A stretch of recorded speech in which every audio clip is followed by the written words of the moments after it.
બેટા આજ તો બપોર પછી તૈયાર થઈ જજે, તને જોવા આવે એમ છે. પેલા કરશનભાઈ છે ને એણે વાત ચલાવી છે, એટલે એ લગભગ 5 વાગે તને જોવા આવશે, એટલે તું તૈયાર રહેજે. કેમ, શું વાત છે? પપ્પા, મારી કોલેજમાં એક છોકરો મારી સાથે ભણે છે ને, એને હું પ્રેમ કરું છું.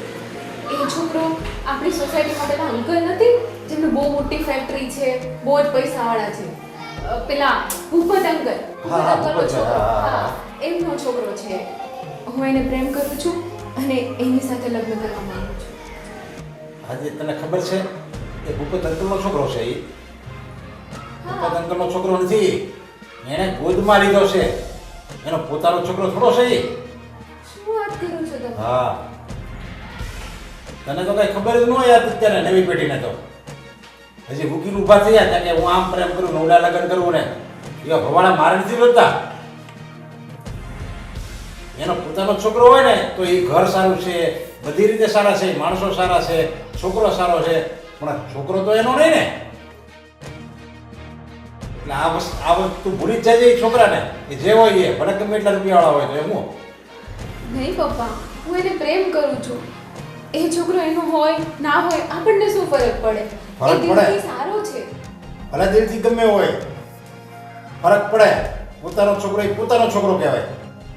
અને કાલ હવારે એને કાઢી મૂકશે ઘરમાંથી, એનો છોકરો ક્યાં છે? એનું કઈ કાળજું કપાય નહીં.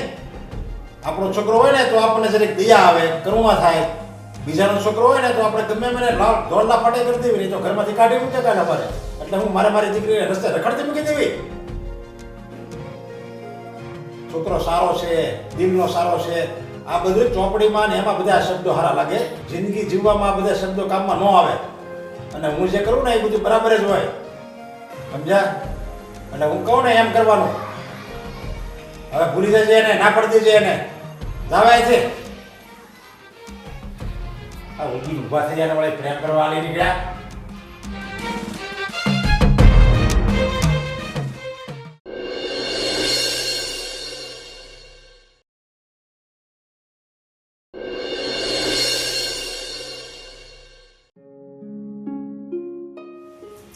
તે જોયું, જોતો ખરી, આ ઘોર કળિયુગ આવી ગયો છે આપણા દેશમાં.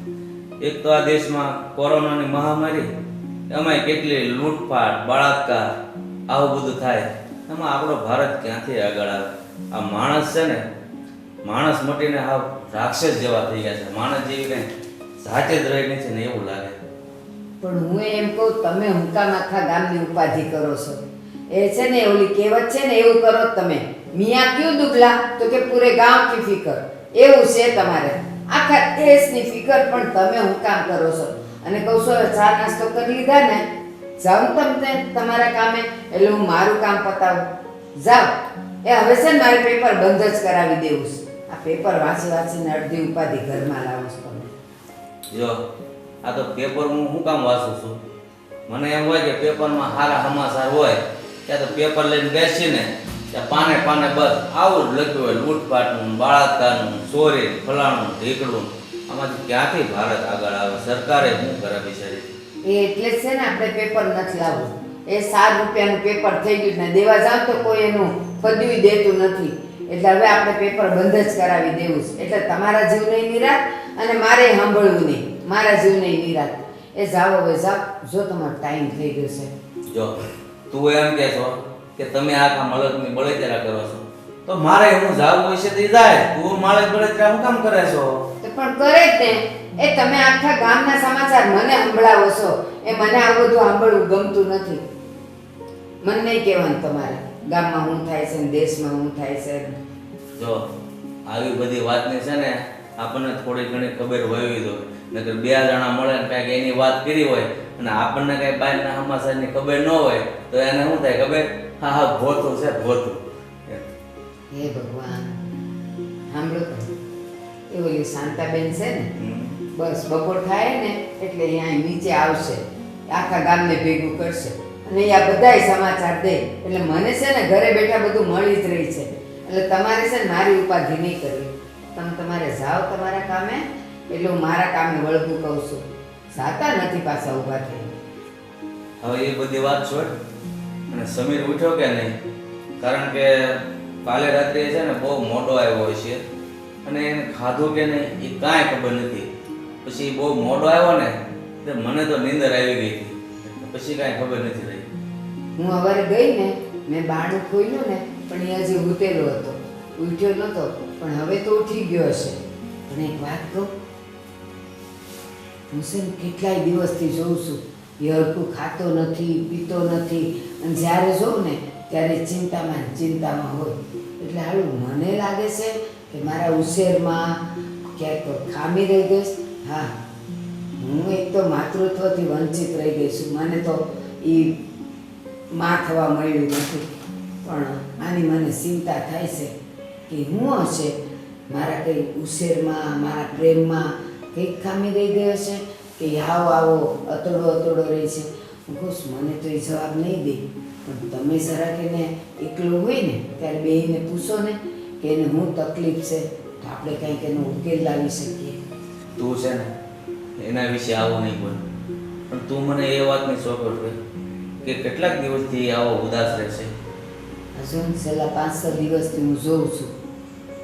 હું છે ને ભલે ગમે એ કામ કરતી હોય ને પણ મારી નજર બધે હોય, તો હું એને જોઉં છું. એ હરખું ખાતો પીતોય નથી, ઉદાસ રહી, મારી યારે બોલતોય નથી. પહેલાં તો બોલતો હતો, હમણાંથી તો છેલ્લા કેટલાય દાડાથી જોઉં છું મને છે ને હરખા જવાબ નથી દેતો, બસ આ ઉદાસ જ હોય. પણ કેમ એને પૂછવું મારે? જો તું આવું નહીં બોલ, તારા ઉછેરમાં કાંઈ ખામી નથી. ત્યાં તો છે ને આ મૂળ વગરના ઝાડનો ઉછેર કરીને એનો સાયો અડધા વીઘામાં પાથરે ને એવું મોટું વૃક્ષ વડલા જેવું બનાવ્યું છે. મારા નાના ભાઈ અને એના પત્નીનો અકસ્માત ગોઝારો જે થયો ને એ હજી મારી આ કામે ઘૂમે છે. એના અકસ્માત પછી ત્યાં 6 મહિનાના સમીરને રાત દિવસ એક કરીને એને મોટો કર્યો છે. સાચું કહું, મારો ખોલો તો હાવ ખાલી હતો. બસ સમીર તો ભગવાને આપેલો આશીર્વાદ હતો, એટલે એને ઉછેરવામાં કાંઈ બાકી નહોતું રાખ્યું. મારામાં જેટલી મમતા હતી એ બધી એનામાં રેડી દીધી, અને એટલે જ એ પાણી માગતો ને ત્યાં હું એને દૂધ દેતી, પણ એની કોઈ જરૂરિયાતમાં મેં કમી નથી આવવા દીધી. તારે આ 22 વર્ષની મહેનત કરેલી મને આજે એ સમીરમાં બતાય છે. તારા ઉછેરમાં કોઈ કસાશ નથી. તે સમીર પર છે ને દરિયાના મોજાની જેમ પ્રેમ વરસાયો છે, અને પાછું ઉપર કાળો આપ બનીને છાંયો પણ પાથર્યો છે. અરે તું ઉપાધિ નહીં કર, તું સાવકી માં કરતા પણ સવાય માં છે. પપ્પા ગુડ મોર્નિંગ. હું જાઉં છું જોગિંગ કરવા. બાય. અરે પણ બેટા ઊભો રહે, મારે પણ તારી સાથે જોગિંગ કરવા આવવું છે. પપ્પા તમારે તો ઘૂંટણમાં દુખાવો છે ને, તમે દોડી તો શકશો ને? ચાલો જલ્દી, મારું મોડું થાય છે.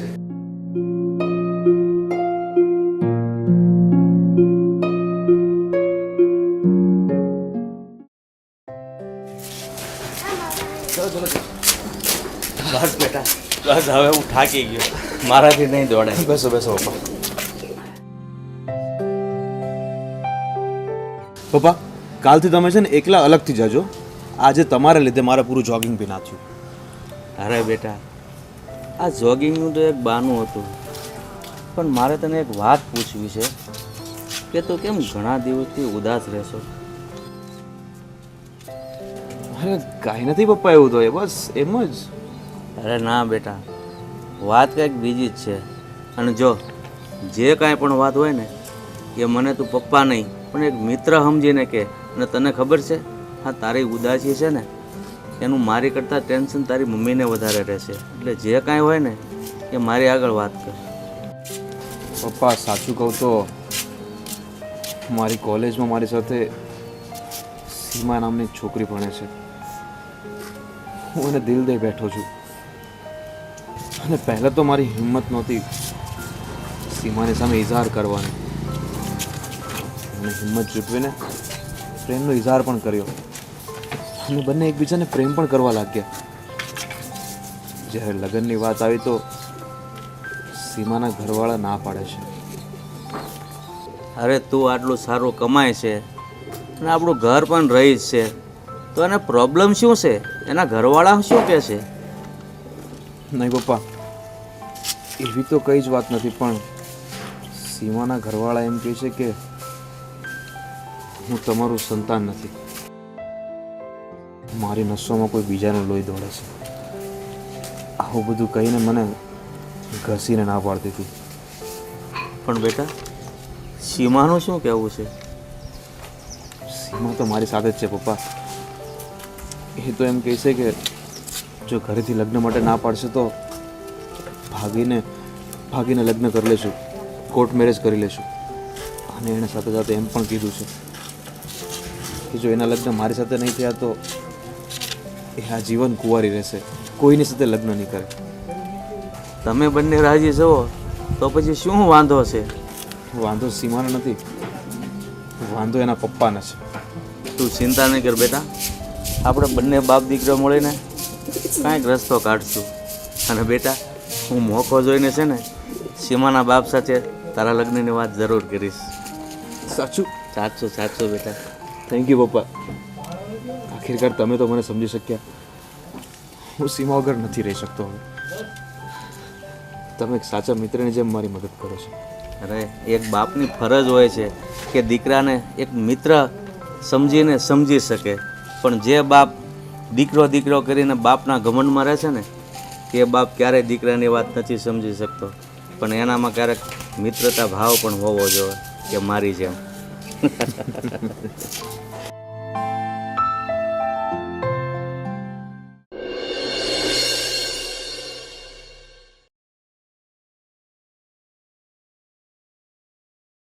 સાગર, કાલ તાર શેઠનો ફોન આવ્યો હતો.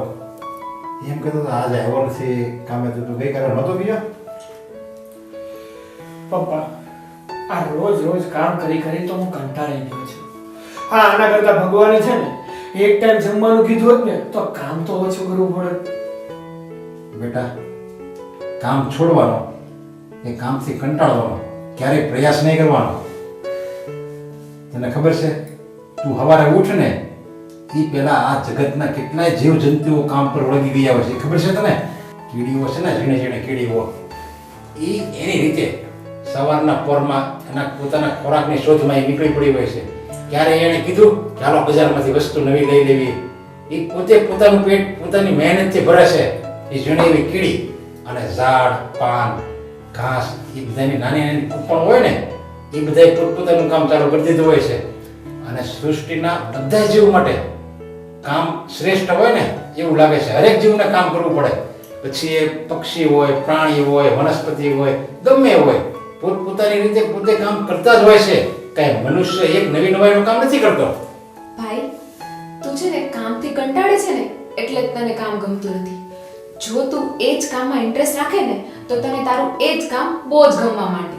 અને આ દુનિયામાં ભગવાને હજારો જીવોને ઉત્પન્ન કર્યા છે, તો એમાંનો તું એક જીવ બતાવ કે જે કામ ના કરતો. આ ઝાડ છે, ઝાડ એ પણ એક જીવ જ છે ને, એ ક્યાં કામ કરે છે? કેમ? ઝાડના અંગો તો લગાતાર કામ કર્યા જ કરતા હોય છે. પાન એનું કામ કરે છે, થડ એનું કામ કરે છે, અને ઝાડના મૂળિયા એનું કામ કરે છે. કામથી અલગ એનું કોઈ જ જીવન નથી. બીજા ઘણા બધા જીવો સતત કામ કરે છે. હવે તું વિચાર કર, તને ક્યારે આળસુ કડી કે આળસુ મધમાખી જોવા મળે? એણે ક્યારે એમ વિચાર્યું કે હાલો આજે આપણે રજા રાખવી, આજે આપણે આળસ કરીને આપણે મોજ શોખ કરવી? એ કીડી હોય ને એ તારે જો સતત ચાલતી જ હોય. એને ક્યારે આળસ નહીં ચડતી હોય.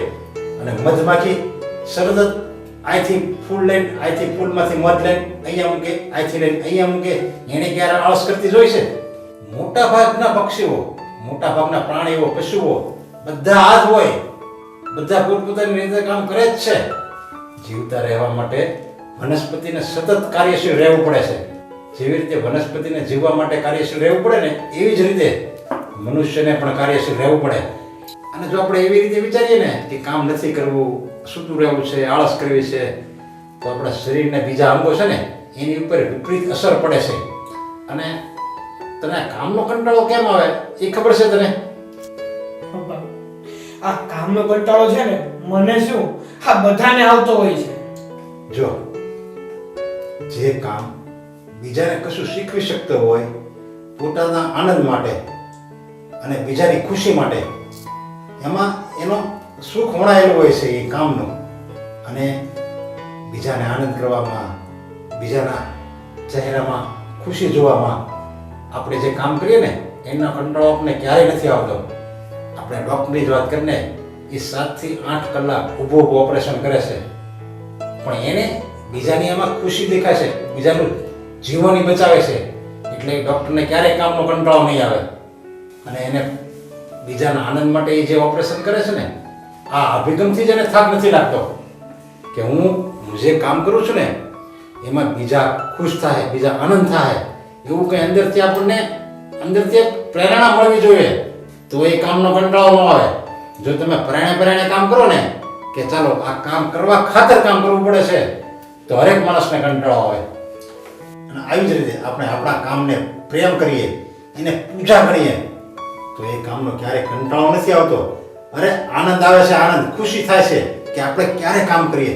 પણ મેં તો મોટા ભાગના માણસોને તો સવારે કામ કરતા જતા હોય ને તો આમ ઝેરમાં કેમ જતા હોય એવી રીતે જતા હોય. અરે સવારમાં કામ કરવા માટે તો થનગનાટથી જવું પડે. જેવી રીતે કેમ કોઈ ભક્ત હોય ભગવાનનો, એ કેમ મંદિરમાં આમ દોડતો દોડતો જતો હોય, એવી રીતે તમે કામને પૂજા કરીને જો જાઓ ને તો ક્યારેય કામનો કંટાળો ન આવે. હા પપ્પા, તમારી વાત એકદમ સાચી છે. આ વ્યક્તિ કામ પ્રત્યે અણગમો અને એના પ્રશ્નો ઊભા કરે છે ને ત્યારે જ એ વ્યક્તિને કામો ગમતા નથી. ત્યારે જ એને કામનો કંટાળો આવે છે. બસ એટલે હવે તો આ જે અમે જે વાત કરી ને અમે બે બાપ દીકરી, એ તો મગજમાં રાખી છે, સમજ્યા? હા. અને હવે ક્યારેય આવી રીતે રજા નહીં પડવાની. નહીં.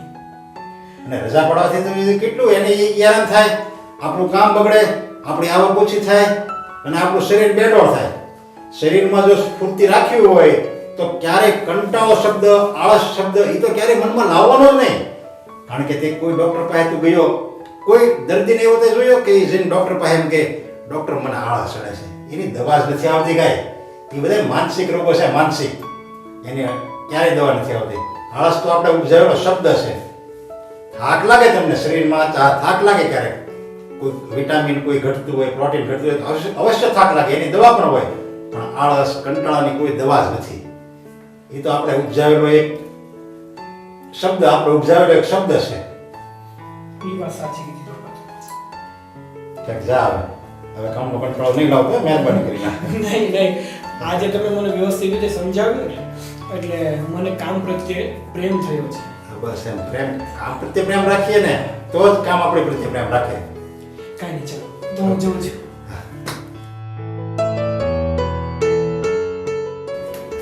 અત્યારથી આળા કરે તો પછી લગ્ન પછી શું થાય એનું? હા સાચી વાત છે. કઈ નહીં, એ સમજી ગયો ને. બસ.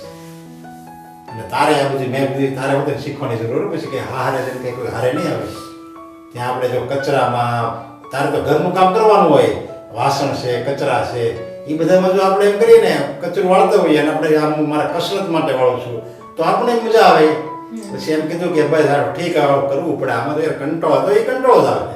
હા બરાબર છે. એમ પણ હું તો ગમે એ કામ નથી કરતી, કામને ગમતું બનાવું છું. બસ આ તો સારું સમજી ગયા.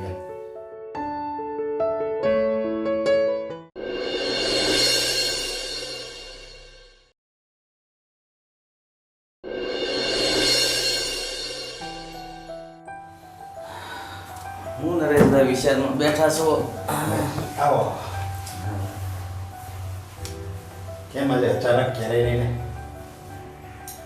એક કામ પડ્યું છે ભાઈ. હા બોલો બોલો.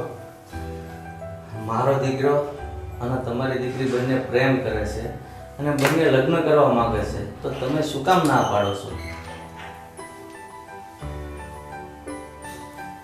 જો હું તમારા ઘરને સારી રીતે ઓળખું છું.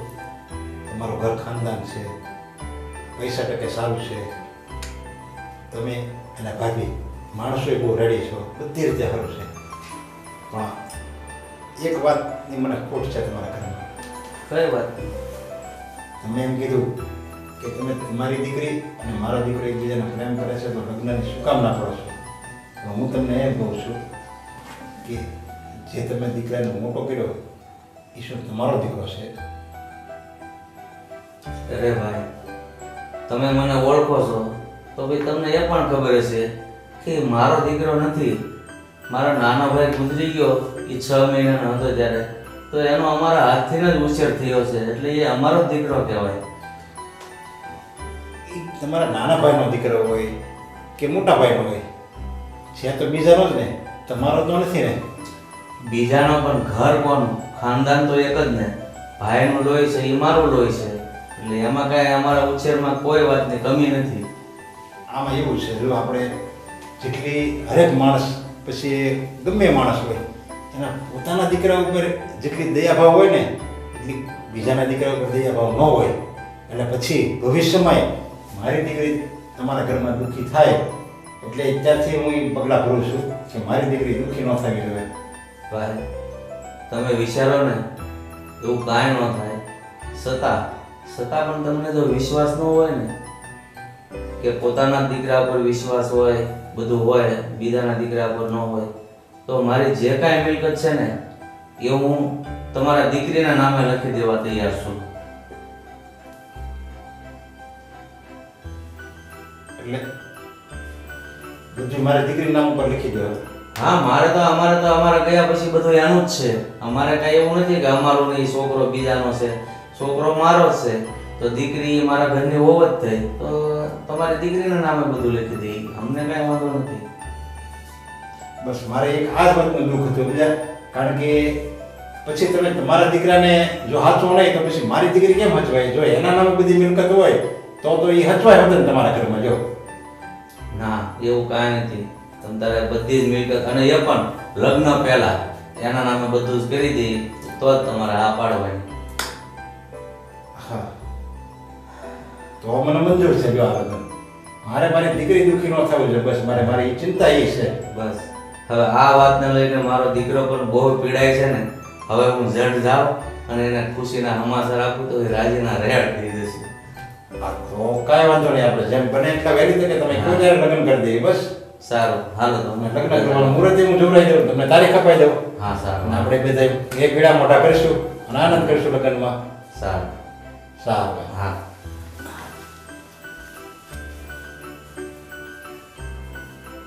આવો તો બાપ પહેલી વાર જોયો. લગ્ન પહેલા મારી દીકરી નામે એની બધી મિલકત કરી દીધી. કઈ વાંધો નહીં, બધું એનું જ છે ને. દીકરી તો સુખી રહે.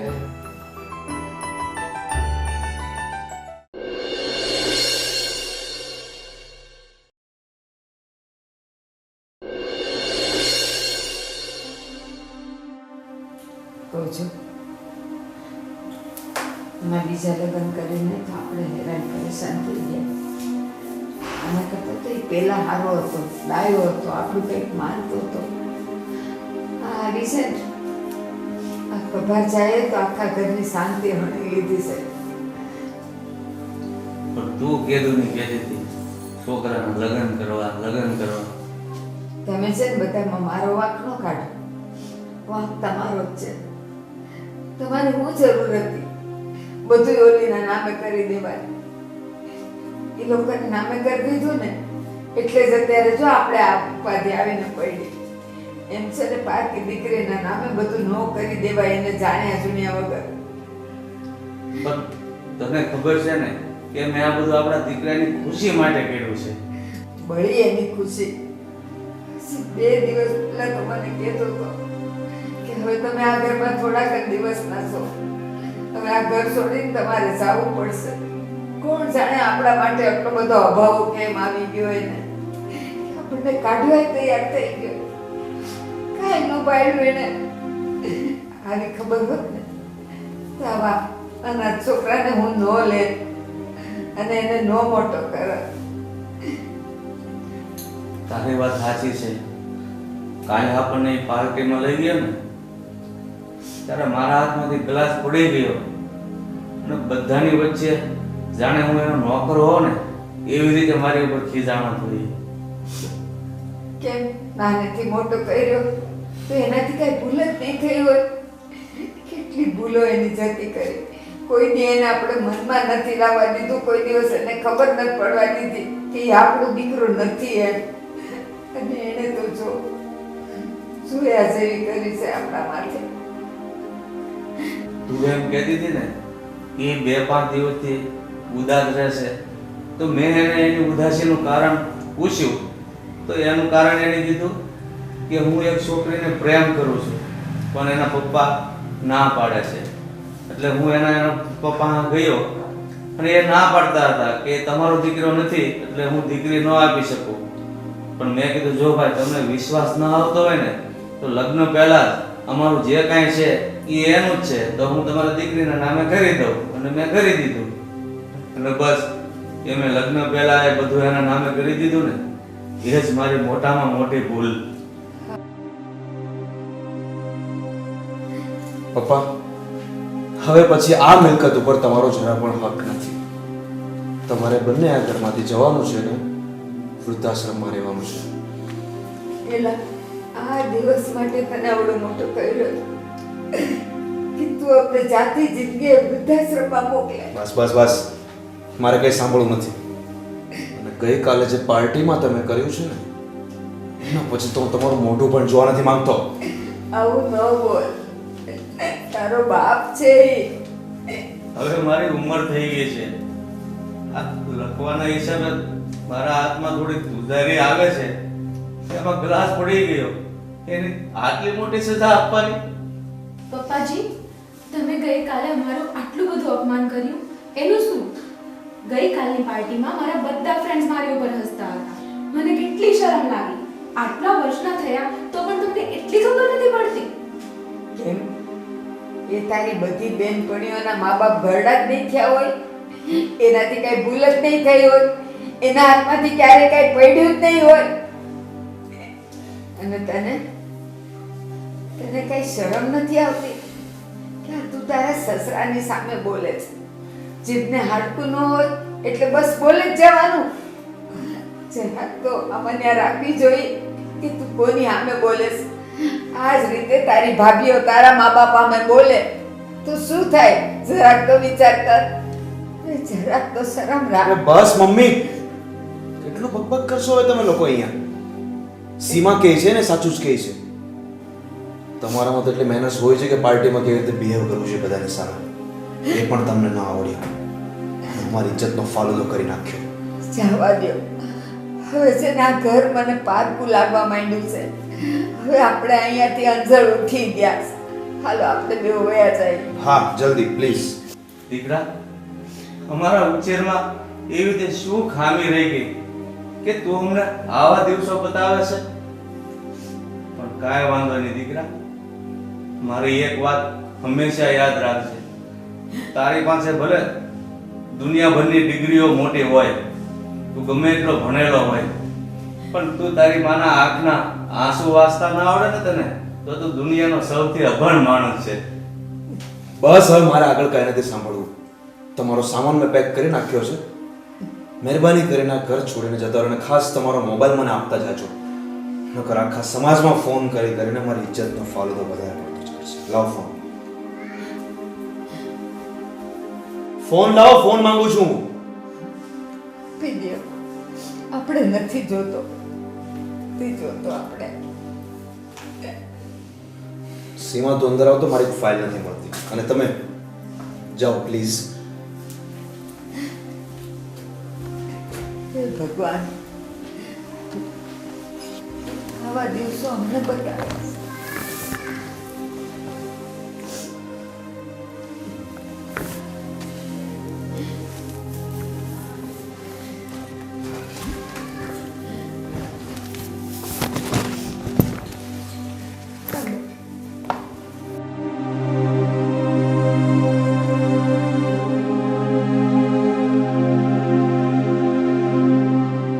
સમીર,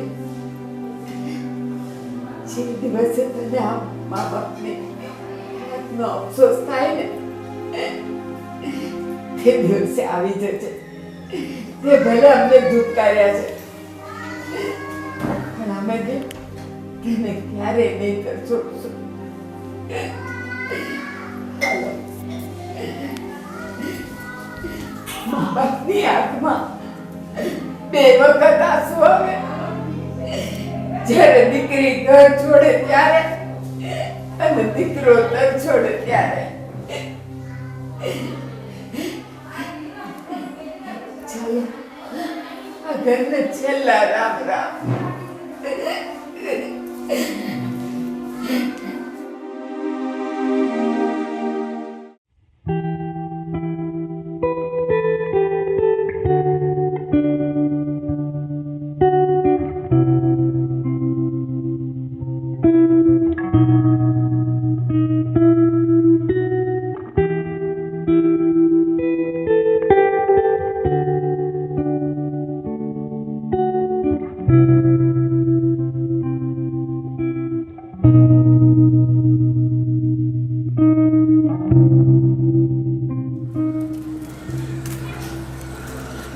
શકીલભાઈ, ચાલો અમને વૃદ્ધાશ્રમમાં મૂકી જાઓ. ચાલો અંકલ મારી સાથે. શકીલભાઈ, વૃદ્ધાશ્રમ જવા માટે તો આ રસ્તે જવું પડે. તમે કેમ અમને આમ લઈ જાઓ છો? સમીરે તમને કાંઈ નથી કીધું? આંટી, સમીરે મને બધી જ વાત કરેલી છે કે તમને લોકોને વૃદ્ધાશ્રમ મૂકવા જવાના છે, પણ હું તમને વૃદ્ધાશ્રમ મૂકવા નહીં જાઉં. તો હું તમને મારા ઘરે લઈ જઈશ. તમે શું વાત કરો છો? કેમ તમે તમારા ઘરે લઈ જાઓ છો? અંકલ, તમે મને નાનપણથી સાચવ્યું છે ને મોટો કર્યા છે. તમે લોકોએ મને તમારો દીકરો જ ગણ્યો છે અને મેં પણ અત્યાર સુધી તમને લોકોને મારા મા બાપ ગણ્યા છે.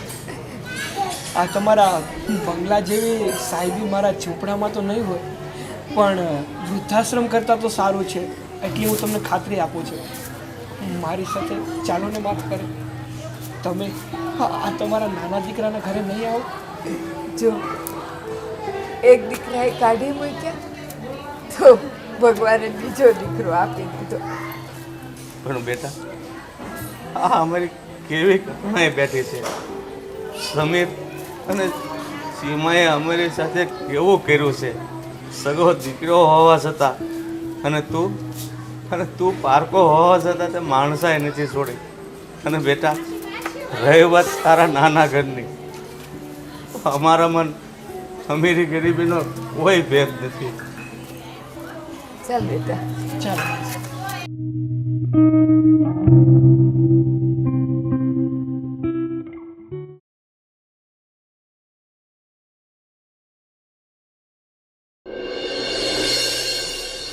આ લોકો અહીંયા પાછા કેમ આવ્યા?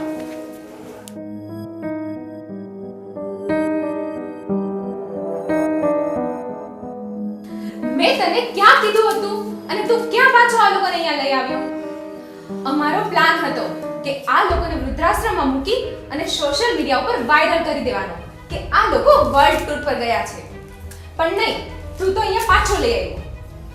પણ બેટા, અમને એ વૃદ્ધાશ્રમ જ લઈ જતો હતો, પણ મને ભજીયા ખાવાનું મન થયું ને એટલે અમે આવી ગયા.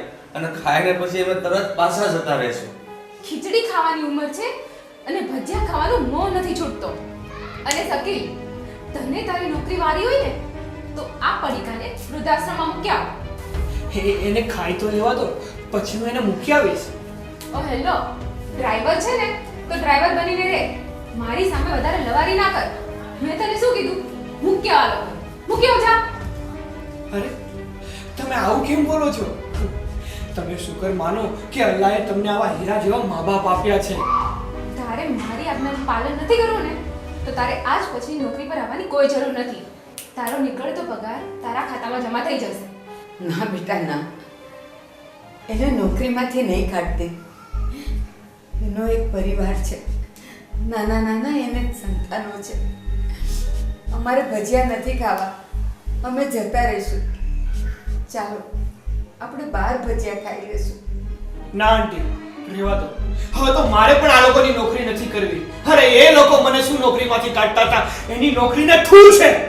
નહીં બેટા, તું શાંતિ રાખ. તારે એવું કરવાની કાંઈ જરૂર નથી. જો તું અમને તારા મા બાપ માનતો હો ને તો મારી એક વાત માન. તું જેમ વર્ષોથી અમારી સાથે વફાદારીથી રહ્યો છે ને, બસ એવી જ રીતે સમીર સાથે રહે. અંકલ, તમે આ સારું નથી કરી રહ્યા.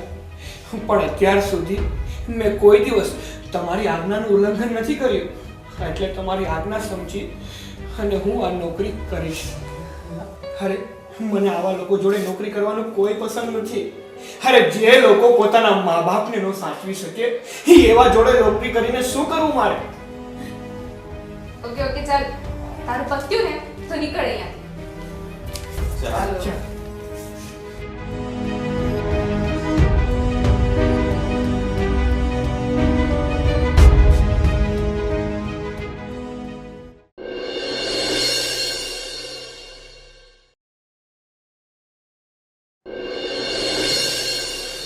હું તને શું કહું છું, તે દિવસે મેં જીદ કરીને સમીરના લગ્ન ન કરાવ્યા હોત ને તો આજે આપણે આ વૃદ્ધાશ્રમમાં આવવાનો દિવસો ન જોવા પડે. પણ આમાં ભૂલ તો મારી જ છે. એના પપ્પા માનતા નહોતા લગ્ન માટે. લગ્નની વાત કરી મેં, એ બરાબર છે, પણ એ માનતા નહોતા ને તો મેં વળી કીધું કે બધી મિલકત હું તમારી દીકરીના નામે કરી દઈશ અને એના લીધે જ આપણે આજે આ વૃદ્ધાશ્રમમાં રહેવાના દિવસો આવ્યા. તમે હવે જીવ નાનો ન કરો. ગઈ ગુજરી બધી ભૂલી જાઓ. આપણા નસીબમાં છોકરાનું સુખ આટલું જ લખ્યું હતું તો આપણે અહીં આવવું પડ્યું ને. હવે ઉપાધિ કરી શું મળે? બસ હવે તો જેટલા દી બાકી રહ્યા છે ને અહીં કાઢશું. જેટલી ઉપાધિ કરશું ને એટલે તમારા તબિયત ઉપર અસર કરશે. એક તો જો તમારી તબિયત એ સારી નથી રહેતી આજકાલ. શિવ નાનું ન કરો. અને હવે છે ને આ બધી વાતો યાદ નહીં કરતા ને મને નહીં કરાવતા. અને 2 ટક રોટલા મળે છે ને બસ ખાઈ પીને દાડા પૂરા કરવાના છે હવે. મને તો એવું લાગે છે ને કે ભગવાન આ જે કાંઈ કરે ને એ સારા માટે જ કરતો હશે. કદાચ આમાં પણ આવી વાતમાં પણ આપણું હિત હોય, શું ખબર. આટલું બધું જાણો છો, સમજો છો, તોય પાછી ઉપાધિ કરો છો. તો બીજો તો આધાર એની સિવાય આપણી પાસે છે નહીં, આશ્વાસન સિવાય. તો આપણે શું કરવું? એટલે જ કહું છું એ શાંતિથી છે ને ભગવાનનું નામ લ્યો. એ જે કરશે ને એ સારું જ કરશે. અને કદાચ છે ને હજી આપણા માટે કંઈક સારું વિચાર્યું હશે. પણ હવે તમે છે ને આવા દુઃખના દાડા હવે યાદ ન કરતા. નકામાં આપણા બેવના જીવને ઉપાધિ થાય. હું હવે એવો વિચાર કરું છું કે દીકરો અને વહુ આપણા પીડા બોલ ઝીલતા હતા, પણ આમ અચાનક કેમ બદલે ગયા કાંઈ ખબર ન પડી. પણ હું જોતો હતો કે 2-5 દિવસથી એ બંને થોડાક ટેન્શનમાં હતા. તો શું ધંધામાં નુકસાન ગયું હશે? શું થયું હશે? જો પાછા વિચાર કરવા માંડ્યા ને એ નથી વિચાર કરવા. કદાચ એવું બને ને કે આપણને વૃદ્ધાશ્રમમાં મોકલવા માટેની એ ઉપાધિમાં હોય. ના શું કહું, મને એવું લાગે છે કે ઓલી છે ને વહુના કહેવામાં આવી ગયો લાગે છે. અને તો જ આવું પગલું ભરે. બાકી આપણો સમય રહેવો નહોતો. એ કેવા પગ ધોઈને પૂછતો હતો અને હવાર હાંસ આપણને કેટલું ધ્યાન રાખતો. જય શ્રી કૃષ્ણ કર્યા વગર ઊભોય ન થાય ને હુવે નહીં. એ છોકરો અચાનક આમ બદલાઈ જાય. પણ તું તો વહુને દોષ દેશો અને છોકરાને તો તું નાનેથી ઓળખતી હતી. પણ ખાસી ખબર તો જ્યારે પરિસ્થિતિ નબળી આવે ને ત્યારે ખબર પડે કે કોણ પોતાનું અને કોણ પારકું. અને આપણે એને આપણો સમજીને ઉછેર કર્યો તો એ દીકરો જ આપણો દીકરો નથી રહ્યો. તો પછી પારકી વહુને શું કામ દોષ દેવો? હું તો જો કોઈને દોષ નથી દેતી. એ દોષ આપણા કર્મનો. અને પાછું આ જો 5 આંગળી આપણી જ છે ને તો એ એક હરખી નથી. તો પછી છોકરાઓ ક્યાંથી એક હરખા હોય? ને જો સમીર ક્યાં મારો પેટનો ઝેણો છે? આપણે બહારથી જ લાવીને એને મોટો કર્યો છે ને, પણ કોઈ દી એને મેં ખબર નથી કરવા દીધી કે એ મારો છોકરો નથી. એ જીવથી વધારે વાલો કરીને રાખ્યો તો. મને એ વાતનું જ દુઃખ છે કે તે તારો પોતાનો જણ્યો હોય ને એ રીતે ઉછેર કર્યો લાડકોડથી, અને બસ જો તારા લાડકોડનો બદલો એને કેવી રીતે વાળ્યો જોઈ લીધું ને તે. એક વાત કહું, આ કઈ સીભડું થોડું છે કે કાપીને જોઈ કે અંદરથી હારું છે કે નરું છે? છોકરાઓ ક્યારે બગડી જાય ને ક્યારે આવા થઈ જાય ને કોઈને ખબર ન પડે. પણ કાંઈ નહીં, હવે તમે ઉપાધિ ખરેખર કહું છું કરોમાં મારો ઠાકર છે ધારશે ને એ જ થાય. આવશે કે ભાઈ આ બેસ ને બટા. ના આંટી, નથી બેસવું મારે. ને અંકલ, સીમા મેડમે કીધું છે કે તમને અહીંયાથી એમના ઘરે લઈ જવાના છે. તો ચાલો તમે બેગ તૈયાર કરો અને મારી સાથે ગાડીમાં બેગ મૂકો અને ચાલો મારી સાથે. અરે શકીલ, એ ભગવાન,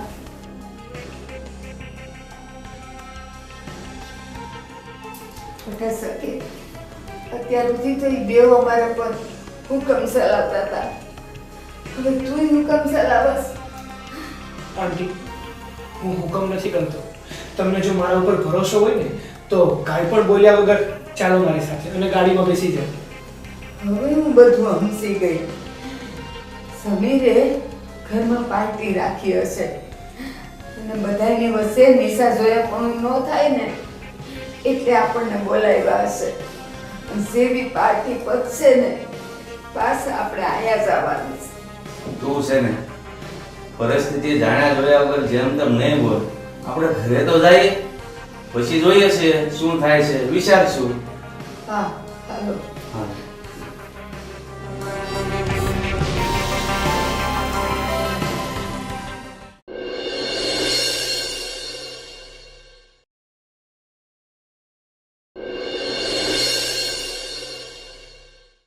મમ્મી પપ્પા કેમ હજુ આવ્યા નહીં? આવતા જશે, રસ્તામાં છે. શકેલ તો ક્યારનો ગયો છે. ટાઈમ પણ નથી જોતો.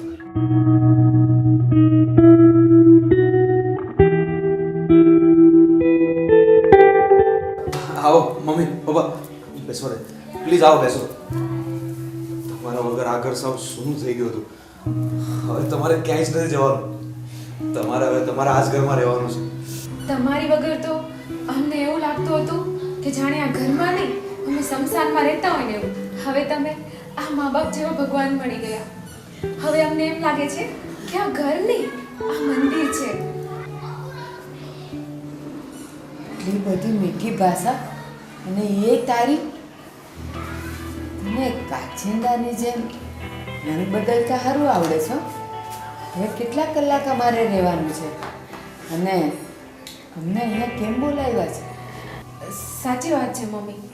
જીવનમાં અમુક વખત પરિસ્થિતિ એવી થઈ જાય કે માણસે કમનસીબે પણ બદલાવવું જ પડે છે. અને તમે કહો છો ને કે મને કાચીડાની જેમ રંગ બદલતા સરસ આવડે છે, તો તમારી આ વાત સાચી છે. મેં કાચીડાની જેમ જ રંગ બદલ્યો હતો અને એ માટે હું તમારી માફી માંગુ છું. બસ હો, બસ. હવે તારી આ સમજણ શક્તિ છે ને એ તારી પાસે રાખ. માવતરને વૃદ્ધાશ્રમમાં મોકલી દીધા અને હવે તું એમ કહે છે કે અમારી કમનસીબી હતી. ખબર નહીં હવે કેટલી ઘડી અમારે અહીંયા રહેવાનું છે અને પાછું વૃદ્ધાશ્રમમાં જવાનું. હવે શું તું પણ પેલા એની વાત તો સાંભળ. એ શું કહેવા માંગે છે? બોલ બેટા, શું કહેવા માંગે છે તું? આપણી જ કંપનીના એક કર્મચારીએ ઘણા સમયથી આપણી કંપનીમાં ગોટાળો ચાલુ કર્યો હતો. આ આખી પૂરી વાત તમને સમીર સમજાવશે. પપ્પા, આપણી કંપનીની જે પ્રોડક્ટ છે એના બોક્સમાં ગેરકાયદેસર માલની હેરાફેરી થતી હતી. આ વાતની જાણ મને બહુ જ મોડી થઈ. જ્યારે સરકાર આપણી પ્રોડક્ટ પર કાયદેસરની કાર્યવાહી કરે ને ત્યારે કંપનીના ઓનર એટલે કે હું કાં તો તમે બંનેમાંથી એકને જેલ ભેગા થવું જ પડે અને ઓછામાં ઓછા 3 દિવસ જેલમાં કાઢવા પડે. આખી જિંદગી તમે માથે ઊંચું રાખીને જીવ્યા છો, પણ અમારા લગ્ન વખતે તમે પહેલી વાર મારા પપ્પા સામે જ તમારું માથું નીચે નમાવ્યું હતું. તમારા માટે તમારા સમીરની ખુશી જ સૌપ્રથમ હતી, અને આ ઉંમરે અમે તમને જરા પણ દુઃખી કરવા નહોતા માંગતા. તમે ફક્ત તમારા દીકરાની ખુશી માટે આ કરોડોની મિલકત મારા નામે ખરીદી હતી, અને તમે જેલમાં જાઓ અને દુઃખી થાઓ એવું અમે ક્યારેય નહોતા ઈચ્છતા. હા પપ્પા, સીમાની વાત સાચી છે. એટલા માટે તમે આ બધું કર્યું હતું. તમને બંનેને એવી જગ્યાએ મોકલી આપ્યા કે તમારા બંનેનો આ દુનિયાથી તાર જ તૂટી જાય. તમને આ બધા કોઈ સમાચારની ખબર ન પડે. એ માટે મેં ન્યૂઝપેપર પણ બંધ કરાવી દીધા હતા. અને હા, તમારો મોબાઈલ પણ મેં એટલે જ લઈ લીધો હતો. શકીલભાઈને આ વાતની ખબર ન હતી, એટલા માટે એ તમને ઘરે લઈને આવ્યા હતા, પણ મેં આ આખી બાજી સંભાળી લીધી. એટલા માટે જ મેં તમને એના ઘરે લઈ જવા ન દીધા. બાકી એ તો તમને એમના ઘરે લઈ જવા માંગતા હતા, અને જો એ એમના ઘરે લઈ જાય ને તો તમને બધી જ ખબર પડી જાય કે આપણી કંપનીમાં શું છે શું નહીં. પપ્પા, ગામમાં તમારી ઇજ્જત જળવાઈ રહે એ માટે તમે ઘણું બધું સહન કર્યું છે, અને અમે પણ જે કંઈ કર્યું છે મજબૂરીમાં કર્યું છે. અને આના માટે તો માફી શબ્દ પણ બહુ નાનો કહેવાય. કયા મોઢે માફી માંગુ તમારી. પણ મમ્મી પપ્પા, આ બધું કરવા સિવાય અમારી પાસે બીજો કોઈ વિકલ્પ પણ નહોતો. મમ્મી પપ્પા, આ બધું જો તમારી હાજરીમાં થતે ને તો તમને બહુ મોટો વિશ્વાસઘાત લાગતે, અને આપણી કંપનીમાં જ ગોટાળો થયો અને તમારે જેલમાં જવું પડે એટલે તો તમને વધારે આઘાત લાગતે. અને અમને વિશ્વાસ હતો કે તમને જ્યારે આ હકીકતની ખબર પડશે ને તો તમે અમને જરૂર માફ કરી દેશો. જો તમે એમ કહેતા હતા ને કે સમીર આપણો સગો દીકરો નથી, પણ આજે મારા એ સમીર માટે મને અભિમાન છે. આપણા બંનેની આબરૂ સાચવવા માટે એ જેલમાં જઈ આવ્યો. કદાચ મારો પેટનો જણ્યો દીકરો હોત ને તો પણ આટલું તો ના જ કરત. સમીર, ખબર નહીં કેમ આવું બન્યું ને પછી તારા માટે મને બહુ શંકાઓ ગઈ હતી, અને હું ન બોલવાના વેણ બોલી હતી. પણ શું કરું બેટા, મને આ પરિસ્થિતિની ને આ પ્રસંગની મને ખબર જ નહોતી. કઈ વાંધો નહીં મમ્મી, જે થયું સારું થયું. દીકરા, તમે આટલા મોટા થઈ ગયા કે અમને જણાવવું પણ તમે યોગ્ય ન સમજ્યા. નહીં, અમે તમને આઘાત આપવા નહોતા માંગતા, અને જો તો પણ તમને એવું લાગતું હોય ને તો અમને માફ કરી દો. અરે બેટા, સીમા, સમીર, માફી તો હવે અમારે બંને તમારી માંગવાની છે. તમે તો અમારી ઇજ્જત સાચવવા, અમારી આબરૂ સાચવવા બલિદાન આપ્યું છે, પણ અમે જ તમને ન સમજી શક્યા. તમે બંને મને માફ કરી દો. નહીં માફ કરી દો. નહીં મમ્મી, તમે શું કરો છો? અમારી પાસે થોડી તમારે કે માફી માંગવાની હોય. હા બેટા, ભૂલ ગમે એ કરે, અને સામેની વ્યક્તિ નાની હોય કે મોટી હોય, પણ ભૂલ કરનારાએ તો માફી માંગવી જ જોઈએ. અને એક વસ્તુ બીજી પણ છે, માફી માંગવા વાળા કરતા માફી આપવા વાળા મહાન હોય છે. નહીં મમ્મી, આજે ઉંમર અમારી છે પણ મહાનતા તમારી છે બેટા, તમારી છે. બસ મમ્મી, બસ. સીમા, મારાથી કઈ આડું અવળું બોલાઈ ગયું હોય તો મને માફ કરજે બેટા. હા, ના હોય.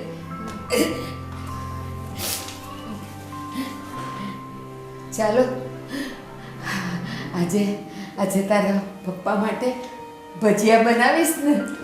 હા એમને ભજીયા ખાવાનું બહુ મન થયું છે. હા, ચાલો. હું હમણાં જ બનાવું છું. આજે આપણે બધા સાથે મળીને ભજીયા ખાશું, અને પછી મને આઈસ્ક્રીમ ખાવા લઈ જઈશ ને? હા મમ્મી, કેમ નહીં.